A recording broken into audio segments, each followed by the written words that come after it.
Of its quite early history, we know nothing except that it would seem to have been an indigenous product of the Arabian soil, not unconnected with the primeval civilization of Yemen, and that it had acquired a new importance through the historical dispersion of the Yemenite clans in the 2nd century of the Christian era and the founding of the 2 Arabian kingdoms of the north, Ghassan and Hira.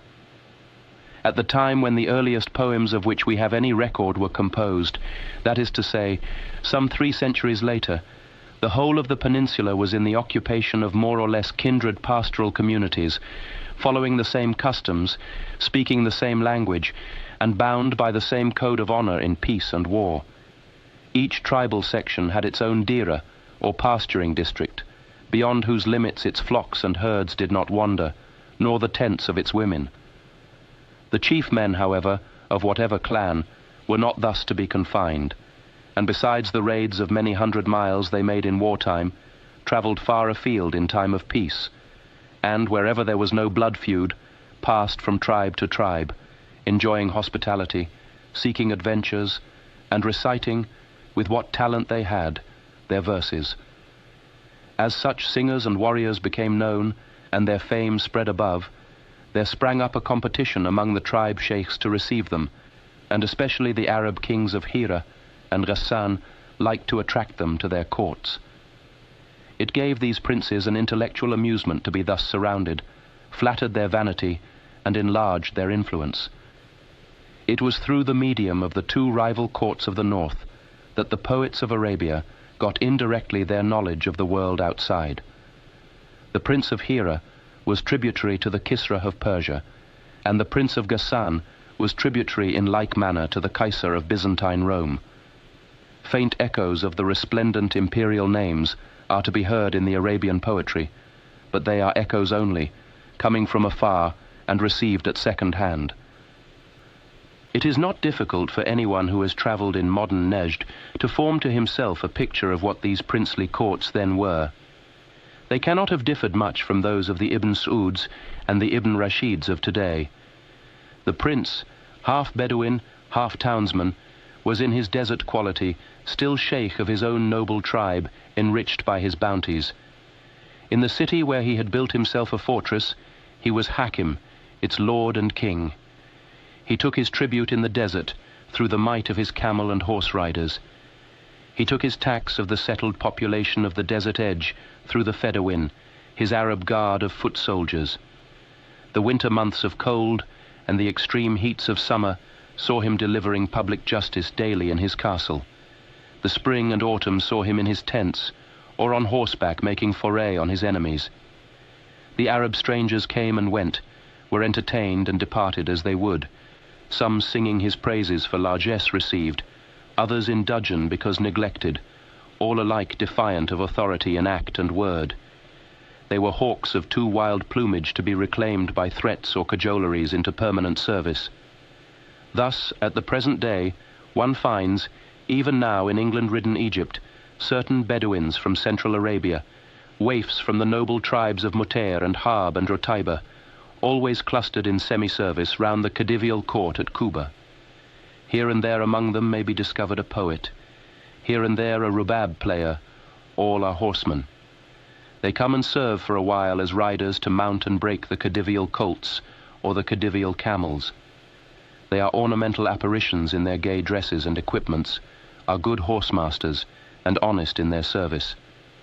But manual labor they will not condescend to do, nor will they be drilled as soldiers, nor sleep in houses, nor wear uniforms. At the least huff they are away.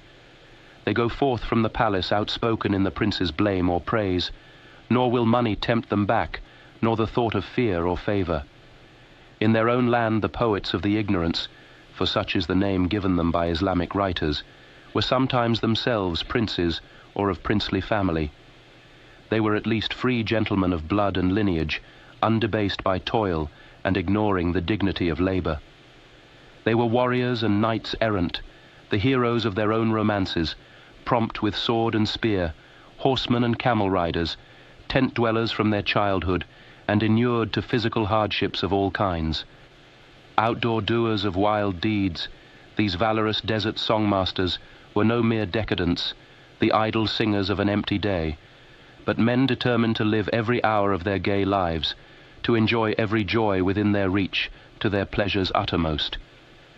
Here we find nothing of the oceanic gloom of our own archaic bards, nothing of the superstitious doubts and conscience-stricken terrors of medieval Europe in fear of things beyond the grave, nothing of the theological limitations of the later Muslim verse. All with them is frankly, inspiritingly, stupendously hedonistic. They were the least superstitious of mankind, the least influenced by fetish fears and hobgoblin terrors. It was their habit to be abroad at night, or to sit round their campfires under the stars in mirth and song, and then to sleep by day, a mode of living which gave but little room for idle ghost fancies born of indoor ways and the dread of darkness. There was none of that fear of loneliness, that awe of mountain solitudes that for thousands of years haunted the European mind and made the snowfields of the Alps and the great pine forests of Germany the fearful home of fabulous powers and shapes to be avoided. It is the townsman in the east, the dweller in house of stone and brick, that trembles at the thought of the jinn, not he whose dwelling is the house of hair. The Bedouin knows his deserts far too well to be afraid. He has been too often alone in his mountains night and day to dream that they were unnaturally inhabited. The noises he hears in the darkness he reads the next morning, as in a book, explained by the tracks left by the night prowler in the sand. There is no sound, no voice in all the desert that he does not recognize as one familiar from his childhood, and always to be accounted for by natural causes. Why then should he be afraid? The absence of the supernatural is the distinguishing feature, as contrasted with all other primitive poetries, of the poetry of the Arabian ignorance. In morals, the pre-Islamic Arabs, in spite of certain lapses, stood notably higher than any of their neighbors in Asia. It must be remembered, however, that their rule of conduct was based upon no religious sanction, but avowedly on personal and tribal honor, that is to say, on traditional opinion. The virtues they adored were courage, generosity, lavish hospitality, the protection of the weak and of all who came to them as suppliants, a readiness to succor a friend and revenge a wrong, a prompt self-sacrifice for the tribe's sake in peace or war.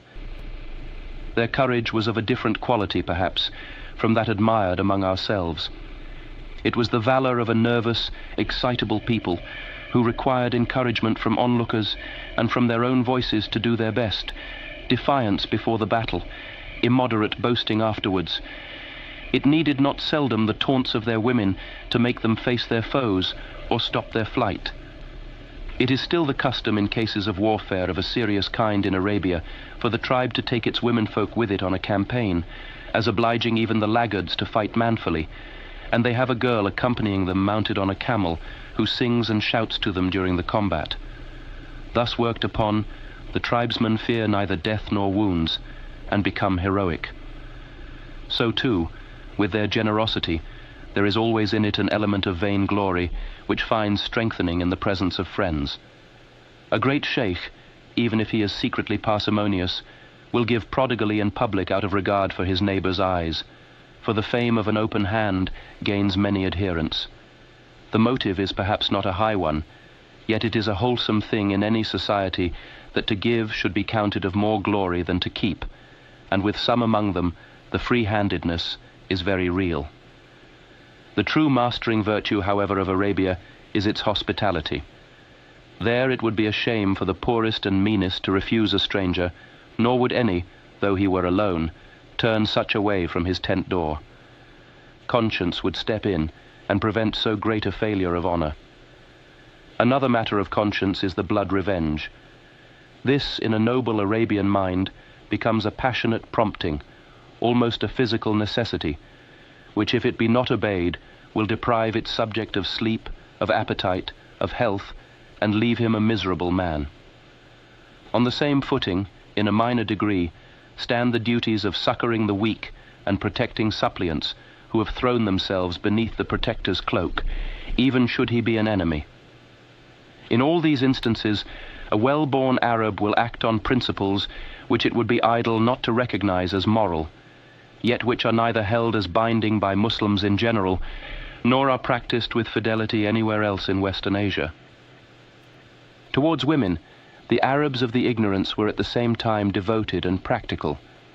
The girls and patrons of the tribe were no slaves or chattels, as in primitive Europe, but essentially free-born women with their right of choice before marriage, and of leaving the domestic hearth, if dissatisfied, after marriage. They were made much of by the men, and enjoyed a better social position not only than the women in most other lands of the pagan East, but also than those of contemporary Christendom. Many of them were as courageous and as well educated, if the word can be used of a people who none of them could read or write, as their husbands or their lovers. The Arabs, therefore, had in their womenkind the material of a high romance, and they built on it the whole scheme of chivalry which we are accustomed to consider an exclusively Christian condition of things, but which in fact medieval Europe imitated and developed on lines of its own from the original Arab model, brought through Africa into Spain. Knight-errantry, the riding forth on horseback in search of adventures, the rescue of captive maidens, the succor rendered everywhere to women in adversity, all these were essentially Arabian ideas, as was the very name of chivalry, the connection of honourable conduct with the horse rider, the man of noble blood, the cavalier. Genealogy, the pride of lineage, the belief in the quality of blood ancestrally inherited as something superior either to riches or to any other accidental advantage, and conferring on its owner moral characteristics impossible of acquisition by the vulgar, were no less essentially Arabian, and if found at all elsewhere than among the Arabs, were nowhere so intensely believed in. Devotion to a woman nobly born, of their own noble race and people, is the theme their poets love to dwell on, and always stands foremost in their scheme of romance. It is the keynote initially struck of every poem of the Mu'allaqat. At the same time, there is this difference between the devotion of the Arabian lover and that of his imitator in Europe, that the Christian idea of continence as a special virtue does not enter at all into the Arab conception of love. The Bedouin troubadours liked wholly to enjoy their loves, and so too in their rhymes. The cruel and disdainful damsel finds little place in pre-Islamic verse, rather she who has been kind and whom adverse fate has torn away. It is almost always the woman loved and lost that is mourned by them with the most passionate longing, for whom they perform their most glorious deeds, and whom they celebrate in their most enduring songs, the recollection of a short connubial season spent in the enormous solitude of the desert, in some shut valley of the desolate hills green, for those few sweet weeks of spring and love, then lost and left unbeautiful forever. There is no part of the earth's surface where love exists under such strenuous and endearing conditions as the Arabian desert, where the souls of man and woman are knit so closely, be the immense isolation of their lives, where either becomes so dependent on the other by the constant pressure of material dangers. Each little Beit-u-Shah, house of hair, is a fortress in the wilderness, set up alone in some far valley against the forces of nature, and held there by its dual garrison. In the open plain with its wild, parsimonious beauty, every bush and stone, every beetle and lizard, every rare track of jerboa, gazelle, or ostrich on the sand, becomes of value and is remembered, it may be years afterwards, while the stones of the campfires stand black and deserted in testimony of the brief season of love. It is only at the time of the rahla, or general moving of the camp, that the tribe comes together, the men leading their flocks and herds, and the women seated, each family in the hodaj or curtained panier, on its tallest camel, and singing as they go. It is always brilliant spectacle, and one that lives in memory, as the converging lines wind up the valleys at sunrise and over the crests of the hills to their new pastures. This is what Zuhair so beautifully sings in his poem of the Mu'allaqat. His Awfa is the woman he has loved, who has borne him a son, and who is gone. She has left him of her own free will, perhaps by his own fault, perhaps by cruel circumstance, but he shall see her no more. Bedouin romance reaches no higher point than this. The love does not touch him which has been loved in vain. And in truth, Love of this sweet domestic kind is not the sole, though it is always the leading theme of these wild singers. Mere passion, for pleasure and adventure's sake, is referred to often, and not seldom in boasting terms of favours received or won. The reader of the Mu'allaqat must not expect to find in them the refinements of our drawing-room soul-wooers. Neither are the loves of angels in them, nor the loves of boys. Love, however, of any kind, material or ideal, never filled the whole range of vision of the Bedouin singer. More important in his mind are always his dealings with men, and to these he returns as a duty from his excursions in the kingdom of romance. If he boasts occasionally of his love triumphs, 10 times more does he boast of his victories in the battlefield, in the Council 10, as an entertainer of guests, and even, to his shame, as a wine-bibber. The drinking of wine was considered in pre-Islamic Arabia the test of a generous fancy, and it was no discredit for a young noble to waste his substance in treating his companions to skin after skin of the resin-cured juice of the grape, put up to auction at the wine cellars, even until all was gone. This, with their love of gambling, is the chief change in manners we find between the ancient Arabia of the Mu'allaqat and the modern Arabia, where wine and games of chance are wholly unknown. Moral blemishes not a few there are in all the poems, but one would not wish them absent, for they serve to point the reality of the life described. An astonishingly vivid realism is indeed their chief characteristic, and we may well forgive these roistering singers when they tell us of their lapses in view of the splendid pictures they have given us, of the sights and sounds and natural wonders of the desert with which they were all familiar. Not even in the book of Job do we find nobler presentments of 4-foot life than in the Mu'allaqat. The horse, the camel, the antelope, the wolf, these are over and over again depicted. The wild ass and that most wonderful of created things, the ostrich with its brood. What would we not give for pictures of this naturalistic value in our own ancient poets of the wild ox of Europe, the elk, the beaver, and the bear? It was with these living wild creatures that the poets of the ignorance lived, and it was these that they described, these and the storms which occasionally wrecked their valleys, blotting out in a night the memorial stones of their encampments so touchingly remembered, the sun's heat in their long day marches. The stars hung overhead at night like lamps from the firmament, the ships seen from their sea coasts, and yet again their camels and their horses, for it was always to these that their thoughts returned, and which they did not weary of depicting or fear to weary their listeners with. Such was Arabia in the 1st century before Islam, and such the nature of its poets.